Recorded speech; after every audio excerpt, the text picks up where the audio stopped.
As recruiters, we are often confident we get the best person for the job. The person with the best CV, the best skills profile, the right experience. We convince ourselves that we ask the right questions, weigh the evidence, and make a rational decision. However, the scientific research suggests that we add a much less objective set of information into the mix. For example, in 2010, researchers in Sheffield, England, sent out 3,000 CVs for real jobs across cities in the UK. They put a typical white name at the top of 1,000 of the CVs, an Asian name at the top of 1,000, and an African name at the top of 1,000. They were the same CVs, only the names varied, and then they waited to see who got invited for an interview.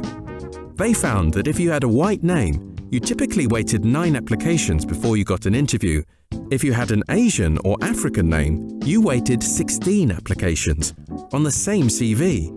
The scientific research suggests that this effect is more likely to be unintentional, driven by patterns wired into our unconscious brains in neural pathways rehearsed by our experience and upbringing, but also by the media we absorb. Similar research from Sweden suggests we are likely to sift out people who are overweight, a different ethnical group to us, or if they gained their qualifications in another country. We also seemed hardwired to prefer tall people, particularly tall men, as leaders. We unconsciously see more attractive people as more competent and socially confident, and see names which are familiar or easy to pronounce as more competent.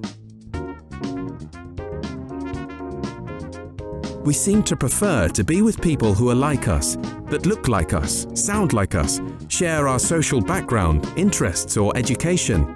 Brain scans show that we make these rapid, automatic, and unconscious judgments about people in less than 1/5 of a second, faster than our eyes can even process the person's face. By the time our thoughtful, objective brain kicks in after about 1/2 a second, it is too late to stop these judgments affecting our people decisions. We then simply reshape the facts to justify what our unconscious has already decided. This does not just happen when sifting job applications. After all, we can rarely tell from a CV if someone is overweight. It happens in interviews, at assessment centers, and in the casual conversations we may have with candidates. But we convince ourselves the decision was based on the hard objective evidence.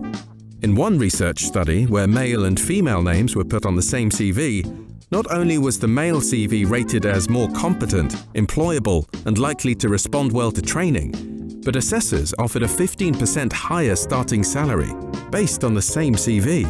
By letting these unconscious preferences for some types of people, usually people like us, affect our people decisions, we may let the real talent slip through our fingers by fishing from only part of the talent pool, and ignore people who are less like us, but who could bring real creativity, innovation, and customer perspective to the job.